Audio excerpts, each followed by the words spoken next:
Madame, Monsieur, bonjour et merci de nous rejoindre pour une nouvelle édition de La Voix est libre en Aquitaine. Aujourd'hui, le débat, l'affrontement des idées, des opinions. Elles ne vont pas manquer de s'exprimer puisque nous nous intéressons aujourd'hui à la polémique autour de l'autoroute Langon-Pau, la fameuse A65. Avec nous sur ce plateau, des opposants et puis également des militants en faveur de la réalisation de ce projet. Côté opposant, Julien Milanesi, vous êtes chercheur en économie, membre d'Alternative Régionale Langon-Pau. À vos côtés, Philippe Barbedienne, directeur de la CEPANSO. C'est une structure qui regroupe un nombre important d'associations en faveur de la protection de la nature, c'est ça en Aquitaine? Face à vous, Michel Brault, vice-président de Béarn Adour-Pyrénées, en faveur de la réalisation de ce projet d'A65. Vous représentez un certain nombre d'acteurs économiques et tout simplement d'acteurs qui vivent dans le Béarn. Tout à fait.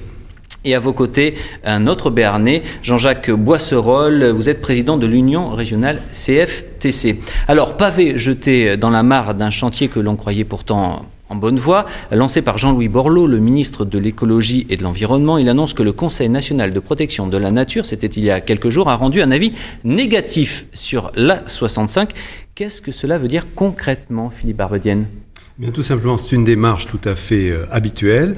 Chaque fois qu'il y a un grand projet de ce type et qu'il y a des destructions d'espèces protégées ou d'habitats d'espèces protégées qui sont inévitables, le Conseil national de la protection de la nature est sollicité pour émettre un avis sur les demandes de dérogation à l'interdiction de ces destructions.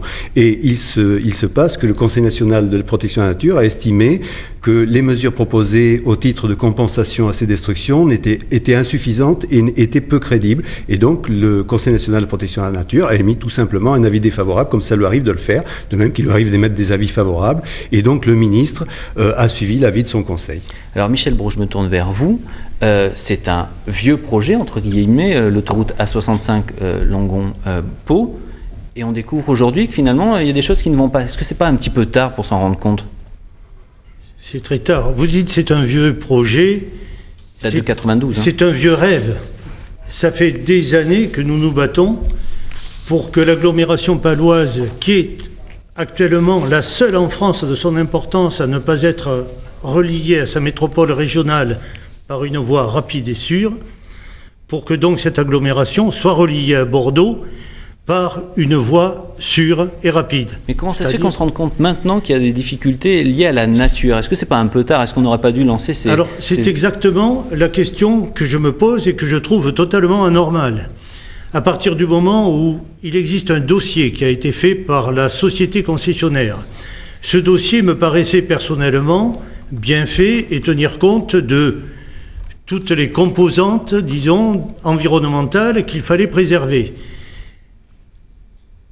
Je regrette que les règles du jeu, apparemment, n'aient pas été fixées au départ. Si la société concessionnaire avait connu ces règles du jeu, je suppose qu'elle aurait souscrit à ces règles du jeu et qu'elle aurait répondu en fonction de cela. Alors, Julien Milanesi, est-ce que les règles du jeu ont changé ou est-ce que tout simplement, eh bien, il y a tout un tissu associatif qui a tiré les bonnes sonnettes d'alarme?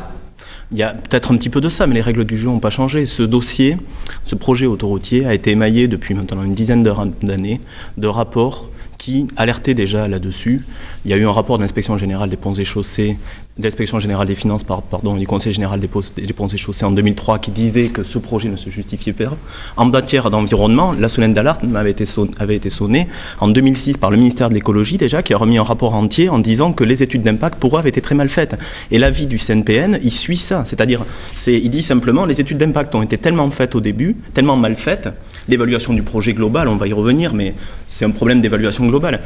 L'évaluation a été mal faite au début, il y a eu beaucoup de sonnettes d'alarme qui ont été tirées, on a voulu passer en force sur ce projet et on se trouve coincé parce qu'il ne correspond pas aux besoins en matière notamment de protection de la nature. Sans rentrer dans des détails trop compliqués d'espèces protégées, il y a d'importantes espèces qui sont menacées par la réalisation de ce projet-là. On a du mal à l'imaginer parce que quand on circule dans la région, on ne les voit pas forcément. Mais, si vous voulez, c'est un projet qui va créer une coupure très forte dans de vastes espaces naturels qui jusqu'à présent étaient à l'abri de toute fragmentation. et ce projet passe dans des zones naturelles très importantes. Voilà, c'est pas les riverains qui se plaignent de l'éventuel projet, ce sont simplement vous qui vous faites les avocats des animaux. Si vous voulez, du point de vue de la sauvegarde de l'environnement et de la sauvegarde des espèces protégées, notamment, ce projet est très destructeur. Voilà, c'est une chose qu'on dit depuis le début, seulement le problème, c'est que l'enquête publique a été faite à la va-vite, avec une étude d'impact totalement indigente, qui est passée à côté de certaines espèces patrimoniales que, effectivement, le maître d'ouvrage a trouvé par la suite. Mais on a fait une enquête publique, on a interrogé la population sur la base d'un dossier totalement incomplet. Ce dossier n'a pas non plus fait état du tout d'un bilan carbone suffisant. On en parlera. Ça a été un dossier bâclé et maintenant on paye les conséquences de ce mauvais travail. Alors justement, avant d'aller un petit peu plus loin, face à la levée de boucliers, Aliénor, le concessionnaire de la future A65, propose un plan plus vert que prévu. Finalement, le constructeur et concessionnaire de la future autoroute Langon-Pau réagit vertement, c'est le cas de le dire, à l'avis négatif émis par ce Conseil de protection de la nature. Des aménagements supplémentaires seront réalisés sur la 65 afin de la rendre plus écologique. Les détails avec Alexandre Péherin et Benoît Bracco. La réalisation de la future autoroute Pau-Langon menacerait-elle l'environnement? Pour la première fois, le constructeur Aliénor détaille son projet en affirmant qu'il jouera à fond la carte de l'écologie. Le Conseil national pour la protection de la nature avait émis un avis défavorable quant à la réalisation de cette autoroute. Nous avons voulu réaliser un projet exemplaire sur le plan environnemental. Nous avons également prévu de compenser un certain nombre d'habitats d'espèces protégées qui vont être impactés par l'autoroute.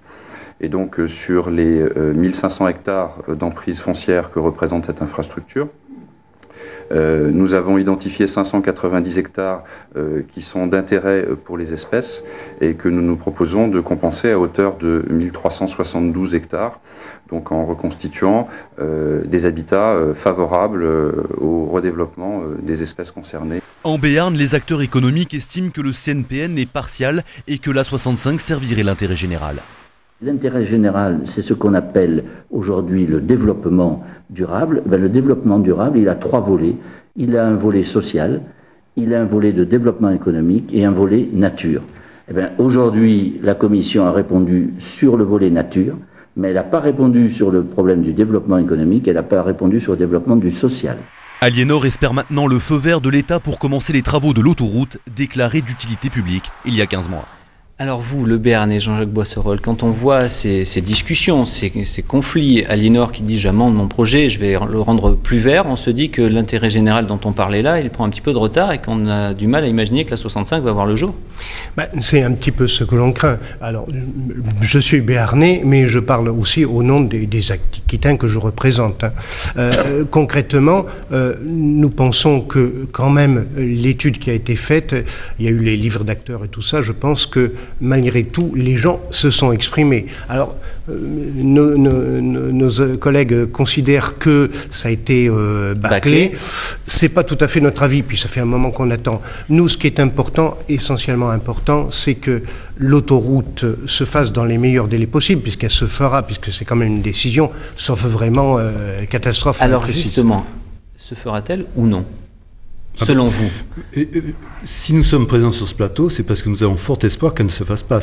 Vous l'avez dit tout à l'heure, c'est un vieux projet. Pour nous, c'est un projet tellement vieux qu'il est complètement périmé, complètement obsolète. Qu'est-ce qui vous inspire dans ce combat? Parce qu'au-delà de la défense alors, je vais vous le dire de la nature, il y a des exemples comme le grand contournement de Bordeaux ou le projet du métro de Bordeaux qu'on n'a jamais vu le jour? Du tout. Ce qui nous inspire sur ce combat, c'est tout simplement l'intérêt général, l'intérêt des générations à venir, tout simplement. Mais vous entendez le message de l'économie? J'ai entendu le message, mais attendez, Monsieur Milanesi, docteur en économie, nous en parlera peut-être. Pour moi, qui suis citoyen d'Aquitaine, j'entends parler de développement durable. Effectivement, on est dans la semaine du développement durable.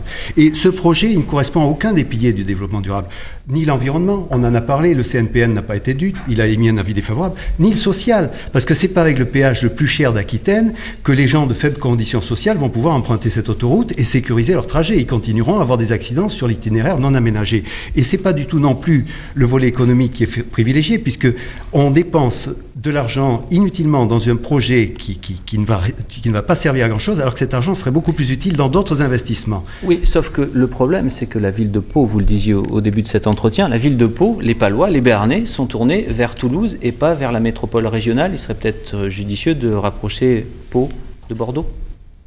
Bien sûr, ça paraît indispensable. Bordeaux est quand même notre métropole régionale et nous sommes amenés à nous déplacer sans arrêt entre Pau et Bordeaux.